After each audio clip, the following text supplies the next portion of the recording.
মানবতা বিরোধী অপরাধের দায়ে মৃত্যুদণ্ডপ্রাপ্ত আসামি আবুল কালাম আজাদ আদালতে আত্মসমর্পণ করেছেন ও র্যাবের টিএফআই সেলে গুম নির্যাতনের মামলায় সাক্ষ্য গ্রহণ শুরু হচ্ছে আজ।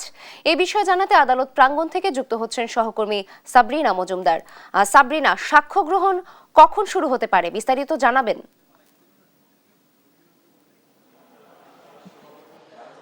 নাবিলা, প্রথমে যেটি বললেন যে আবুল কালাম আজাদের যে বিষয়টা, অর্থাৎ মাওলানা আবুল কালাম আজাদ আজকে আন্তর্জাতিক অপরাধ ট্রাইব্যুনালে কিছুক্ষণ আগে এসেছেন এবং তিনি আত্মসমর্পণ করেছেন।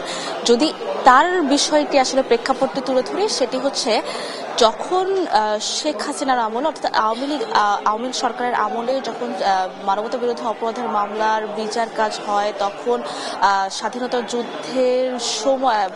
যুদ্ধের বিভিন্ন মামলা আসলে তার বিরুদ্ধে আনা হয় এবং 2011 সালে যখন তার বিরুদ্ধে যে মামলাগুলো হয় সেগুলো বিচার কাজ চলে, তখন তিনি অনুপস্থিত ছিলেন এবং তার অনুপস্থিতিতে আসলে বিচার কাজ চলে। পরবর্তীতে 2013 সালে আদালত তার বিরুদ্ধে যে মামলাগুলো ছিল সেই মামলাগুলো রায় দিয়ে দেন এবং সেখানে তার বিরুদ্ধে মোট 8টি অভিযোগ আনা হয়, যেখানে 8টি অভিযোগের মধ্যে 3টি অভিযোগে তাকে মৃত্যুদণ্ড এবং মোট আরো 4টি অভিযোগে তাকে হচ্ছে যাবজ্জীবন কারাদণ্ড দেয় এবং একটি অভিযোগে তাকে পুরোপুরি কোনো প্রমাণ না থাকার জন্য তাকে